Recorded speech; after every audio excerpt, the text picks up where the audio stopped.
When I first rolled credits on Final Fantasy VII Rebirth in early February, I was enthralled and overjoyed with how the team at Creative Business Unit 1 handled Aerith's fate. It's no easy task to recreate one of the most iconic video game scenes ever produced, but the Final Fantasy VII Remake team delivered. I came away believing that the team had elevated this scene, setting up an emotional payoff in the third title that was never available within this stretch of the original game.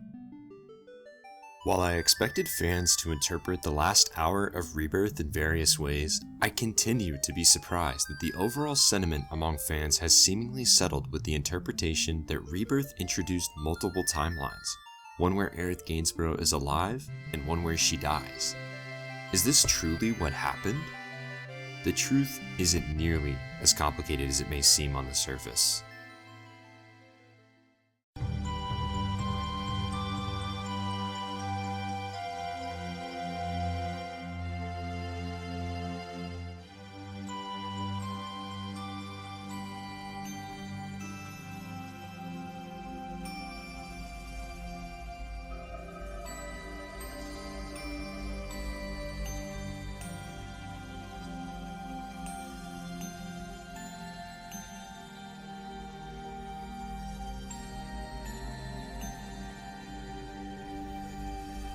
Final Fantasy VII Remake diverted fan expectations in more ways than one with the introduction of Whispers, Arbiters of Fate. These beings were introduced as a means to protect the flow of destiny, preserving one's fate throughout the game. At the end of Remake, the party walks through a portal and defeats Whisper Harbinger, setting free the destiny of those within the world of Final Fantasy VII. As Hollow from Nobuo Uematsu and Yosh begins to play during the final cutscene, 5 words appear on screen. The unknown journey will continue. Essentially, the party now controls its own destiny moving forward, and speculation ran absolutely wild from the second the game released to the public. As details were revealed for the second title, Final Fantasy VII Rebirth, we learned that the game would end at the Forgotten Capital. Without a second thought, almost every fan of the original game went instantaneously to its most important moment: Aerith Gainsborough's fate at the end of Disc 1. In Final Fantasy VII, Aerith and Cloud first encounter one another in the Sector 8 slums, where Cloud tells her to get out of here due to the fires and destruction from the Mako Reactor 1 explosion. Eventually, a formal introduction is made when Cloud wakes up to Aerith in the Sector 5 church. Jumping across the rooftops, the two traverse all the way to Aerith's house. This fated encounter officially has Aerith join the party, acting as one of the main members from here on out. As the story progresses, Cloud, Tifa, and Barret learn Aerith's secret. She's the last living ancient on the planet, and the Shinra Electric Power Company will stop at nothing to obtain her. Eventually, the party makes it to the Temple of the Ancients, where Cloud hands Sephiroth the Black Materia, and he ultimately passes out after doing so. In a dream, he sees Aerith, who hops around in a forest, telling Cloud she will be the one to handle Sephiroth. Unwilling to accept this, the party heads to find Aerith, leading them to the Sleeping Forest and the City of the Ancients. Any fan of Final Fantasy VII knows what awaits Aerith as the party enters the City of the Ancients for the first time. It's here where one of the most tragic scenes in video game history occurs.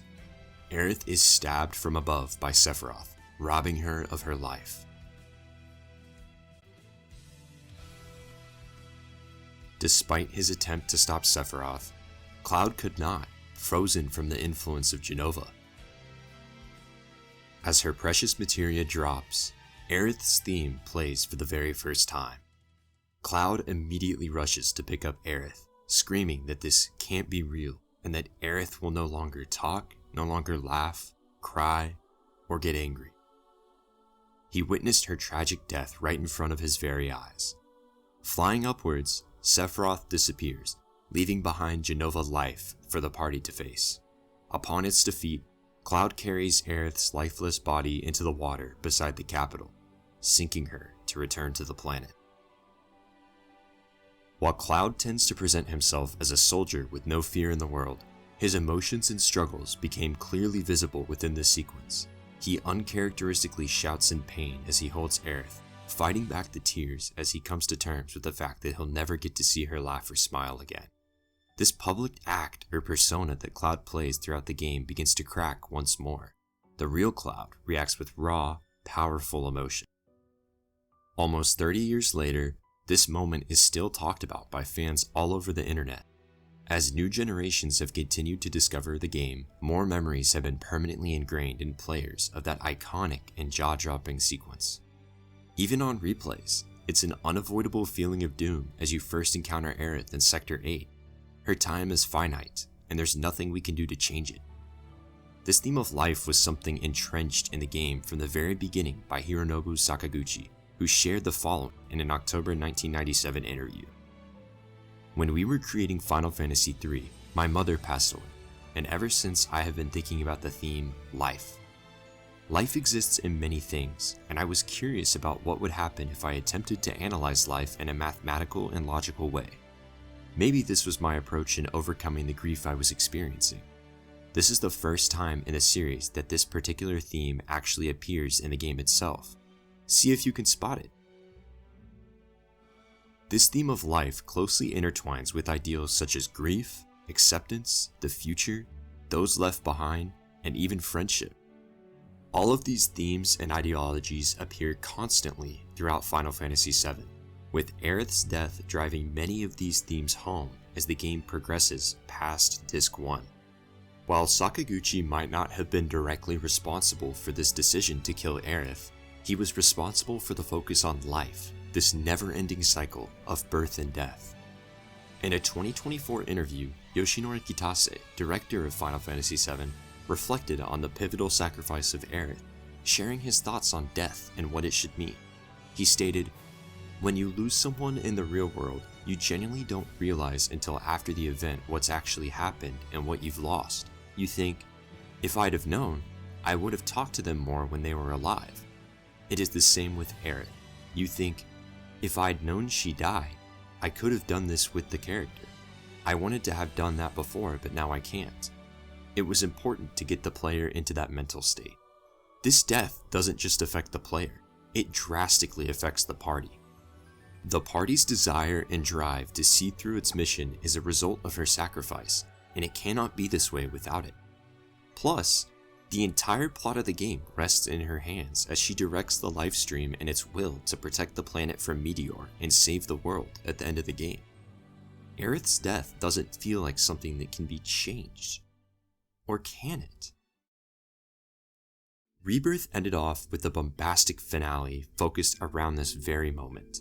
In an effort to make the reality of Aerith's fate as digestible as possible, let's run through the events of the Forgotten Capital once more with mere surface-level observations. Upon setting foot into the Forgotten Capital for the first time, Sephiroth appears and summons the Whispers to stop the party from reaching Aerith. As a wall stands before the 8 members, Cloud seemingly commands Sephiroth's Whispers to open up the wall that stands between Aerith and the party. The entire party holds the opening for just long enough that Cloud can walk through and face Sephiroth alone. Upon his entry, the opening closes. As he descends to the capital beneath him, the iconic shrine is revealed, with whispers of both black and white swirling around as Aerith prays. Cloud pushes as far forward as he can, fighting back the whispers with each step to get closer to Aerith. Once he steps away, the whispers then swirl around his sword, bringing it within striking range of Aerith. As Cloud struggles against the will of the whispers, Aerith opens her eyes, a flurry of black feathers fall, and Sephiroth begins his descent from above. Cloud sees the one-winged angel approaching, screaming, "No!" as he magically regains control of his sword with a mysterious green light. The Buster Sword then blocks the Masamune, suspending Sephiroth in the air as he smiles, staring down at Cloud. Then, with strength, Cloud pushes off Sephiroth, deflecting the piercing blow that killed Aerith in the original Final Fantasy VII. With the Masamune planted within the ground, Sephiroth faces away from Cloud and Aerith as a rainbow light surrounds the three. On the outside, the whispers fade, allowing the party to rush in. The camera begins to pan down from the top of the Masamune, only to glitch once hitting the floor, revealing a pool of blood. Sephiroth pries his blood-covered blade from the ground as we see Aerith fall, with Cloud looking back in confusion. The white materia bounces off the altar and into the murky depths below. As Cloud holds Aerith's body, the screen begins to glitch, showing scenes of Cloud talking. But here, in the scenes of color, we only see Cloud crying. As our protagonist continues to weep, life stream particles begin emanating from below, and a hand reaches up to touch his cheek. Aerith tells Cloud, "It's okay." The party then finally makes it to the altar, seeing Cloud hold Aerith in his arms. Barrett shouts at Sephiroth while Tifa, Yuffie, and Red 13 stand in disbelief. The screen once again glitches back and forth, showing a scene with Aerith covered with blood and one without any at all. As Sephiroth describes the confluence of worlds, Aerith gives Cloud a small nod, and he sets her down, ready to face Sephiroth. Two white whispers surround Aerith and Cloud, with all kinds of lifestream particles floating about. Here, the fight against Jenova Lifeclinger begins, and a massive, hour-long boss fight plays out. Upon reaching the final phase at a location similar to the Edge of Creation, white whispers shoot out from behind Cloud, revealing Aerith walking towards him. The scene goes to white, with Aerith fighting alongside Cloud in an attempt to finish off Sephiroth once and for all. After defeating him, for now, Aerith and Cloud face away from each other, with the whispers surrounding the two. As the camera pans out, Aerith and the whispers begin to disappear into lifestream particles, leaving Cloud alone.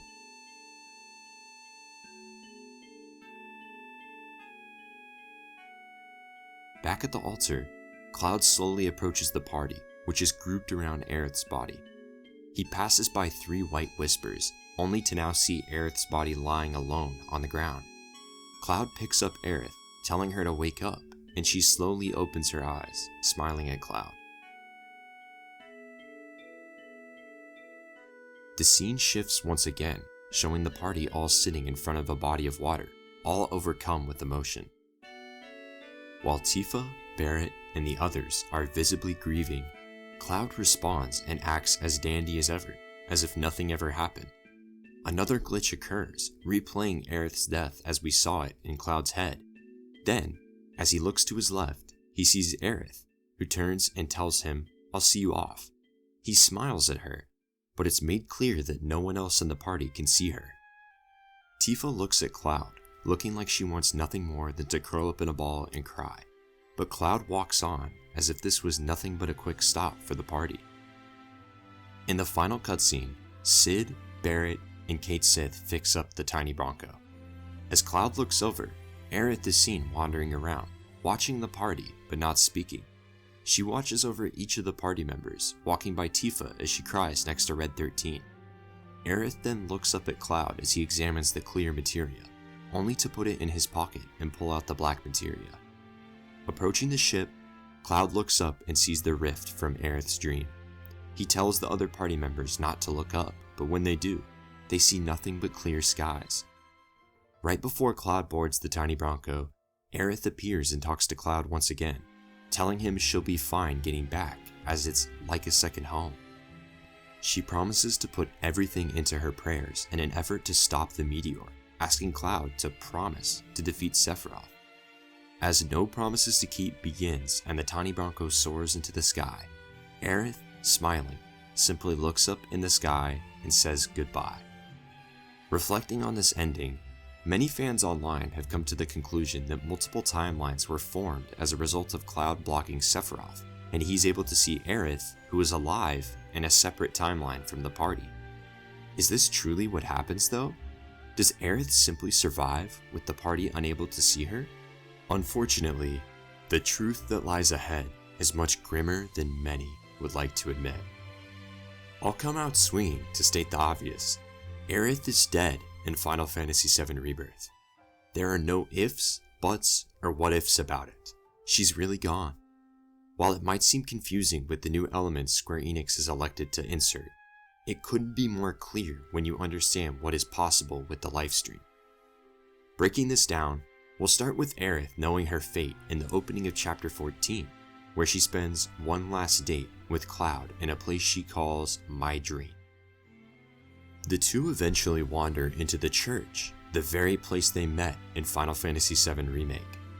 As Cloud teases Aerith for giving him an easy location to find, Aerith somberly looks at Cloud and tells him she likes him, then says, "I'm sorry," and goes in for a hug.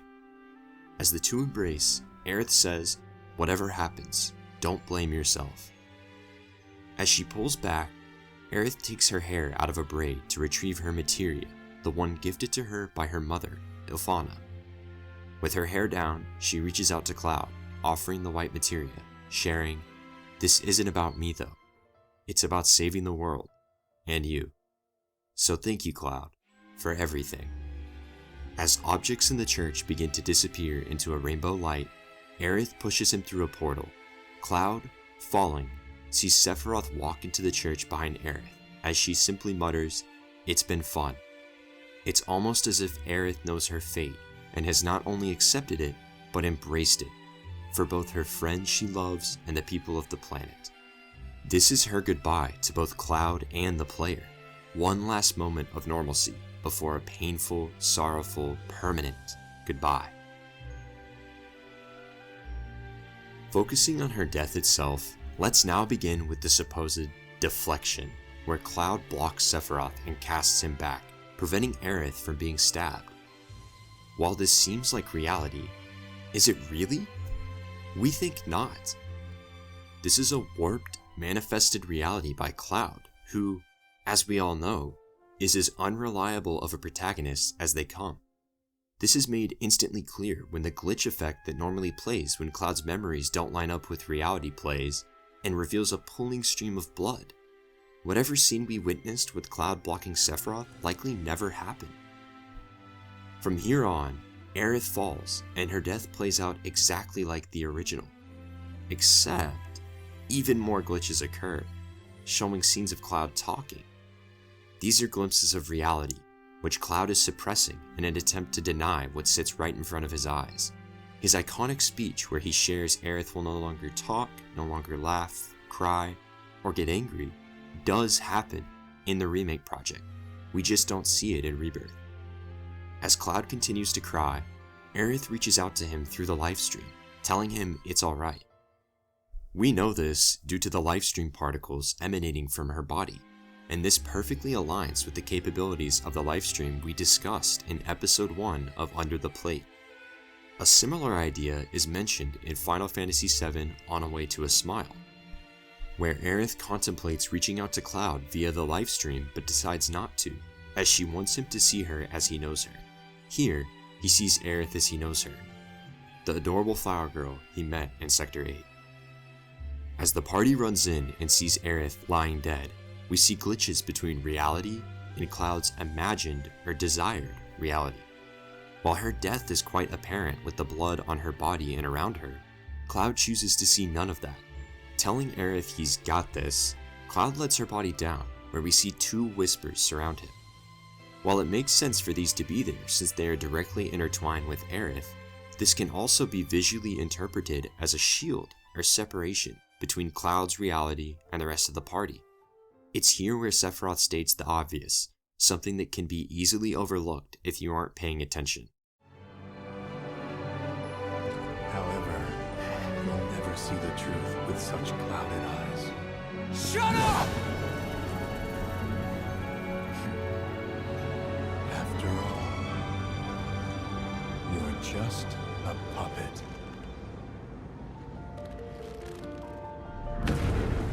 What truth could Cloud not be able to see? The fact that he is a puppet? The fact that he was never in Soldier? Or could it be the fact that he didn't save Aerith?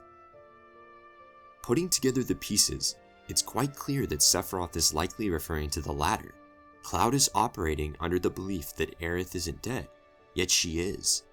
It cannot be overstated how obvious it's made here. It really is right in front of our eyes.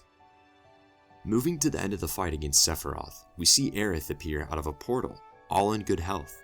While Cloud likely thinks nothing of it, this is undoubtedly Aerith acting as a being within the lifestream. This is proven when she disappears into lifestream particles at the end, away from Cloud. She has returned to the lifestream from which she came. When we return to the altar, The party stands around Aerith's lifeless body, mourning her. Yet as Cloud approaches, we once again see a false reality, with the party disappearing and only Aerith remaining. It's certainly interesting that this switch happens right as Cloud walks past the White Whispers. The entire party is then seen holding back emotion, sitting lifeless as they overlook a body of water. Cloud sits emotionless, seemingly unaware of what happened to Aerith. Of course, this is the place where Cloud sank Aerith's body in the original game. So why aren't we seeing it? Did it really happen? Well, once again, our protagonist isn't the most reliable. Cloud's mental state degrades over the course of both Final Fantasy VII Remake and Final Fantasy VII Rebirth.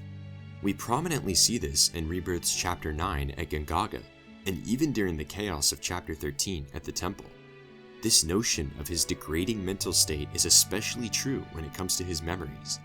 There's character drama and even manipulation from Sephiroth that is really beginning to kick in, and it will only get worse from this point on. At the very end of the game, Cloud is clearly more confused than ever, and the worlds concept that Sephiroth reveals does nothing more than add to the theory pot that results at the end of the game. Aerith appears before Cloud at the Forgotten Capital, leaving him to appear as if he's smiling at nothing to the others. It's quite an eerie scene, especially when considering what's going on with Cloud in his mind. The final cutscene further drives home the mental state that Cloud is in. As Cloud examines the clear materia he was given, he looks over at the party and sees Aerith appear, wandering around with the rest of the party. When the camera comes in closer, we notice that Aerith isn't seen by anyone else. She isn't talking, and her clothes aren't moving at all with the wind. As she acts from the livestream, Aerith graces over Red 13's head. He notices this as he is closely tied to the planet. When he says, Aerith, out loud, Tifa immediately stops crying and looks up, clinging to a glimmer of hope that this could all be a bad dream, but no one is there when she looks up. She then buries her head and continues to sob. Aerith is dead, and everyone except for Cloud knows it.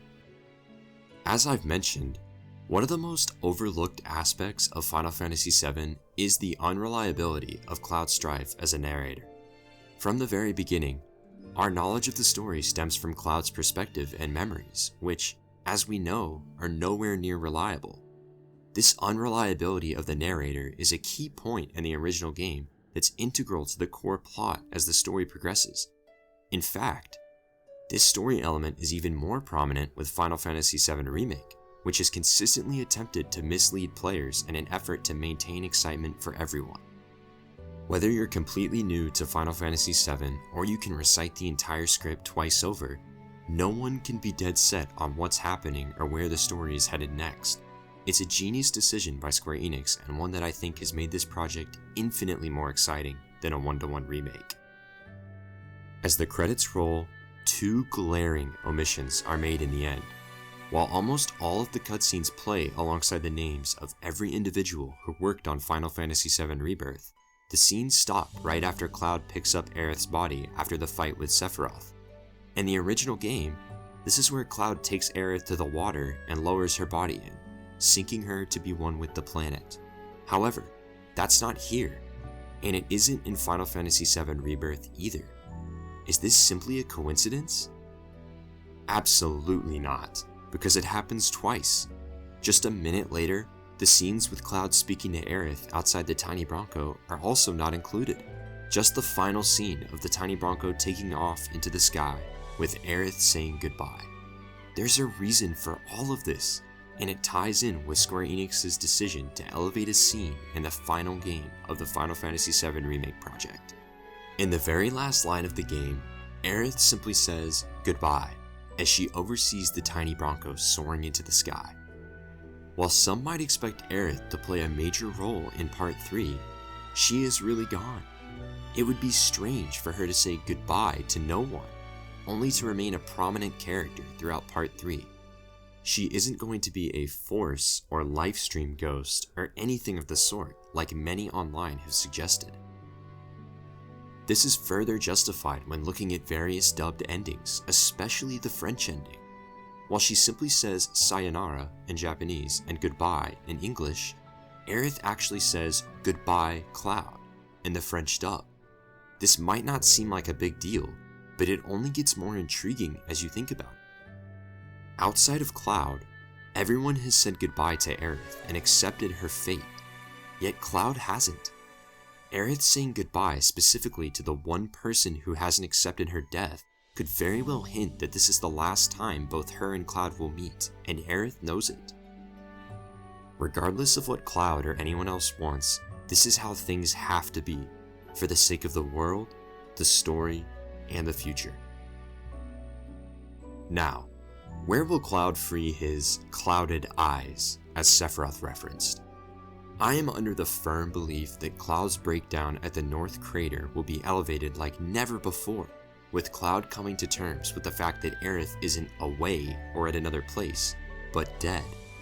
He wasn't able to stop Sephiroth's blade, it was just a figment of his imagination. This will ultimately drive his breakdown into a massive emotional payoff like never before, elevating the source material to new heights. Granted, this is also something that could be held for the livestream sequence, but doesn't that feel a little late in the game? I have no doubt that the topic will assuredly arise there, but the reveal is something that will deal a massive emotional blow to Cloud and his psyche, a perfect recipe for fueling his breakdown to deliver the black materia to Sephiroth. As for Aerith's role in the final title of the remake project, I don't expect to see her return until the very end of the game in the fight against Sephiroth, though perhaps she may appear in a new interlude segment. As Kitase outlined, death has to mean something. A person can't simply die and come back like nothing happened. Plus, it's hard not to argue that the entire drive of the party for a large portion of Final Fantasy VII is getting revenge for Aerith. Altering that point makes no sense, as it completely throws away everything the party drives forward for. Aerith's death is supposed to hurt, and there's no going back from it.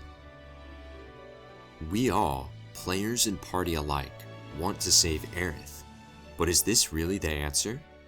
Will that change truly bring us to a happy conclusion? Can fate be changed, and will it? These are all questions awaiting the final stretch of the Final Fantasy VII Remake project. Aerith's sacrifice is what ultimately drives the party forward through the rest of the original game, turning the page to a new tomorrow. Things might seem different on the outside with her fate, but they're really not. Timelines aren't in play. They weren't even mentioned once by Sephiroth. What exactly is a world though, and how it could possibly play into the future of the story? It's an interesting thought we'll certainly be exploring soon. Aerith's sacrifice won't be forgotten. This setup in Rebirth has done nothing but create new complexities and depth to characters we've never seen before. As we'll see in Final Fantasy VII Remake Part 3, this game is about coming to terms with that grief, that guilt of losing a loved one despite trying your damnedest to stop it. Perhaps that link to Advent Children is further than just the story. Like Cloud, many are denying the truth in front of them. Aerith is dead, and it's okay to deny it. No matter what, the adorable, lovable, and kind-hearted flower girl was destined to die. It is simply fate. And even though the journey ahead was unknown, some things can't be changed.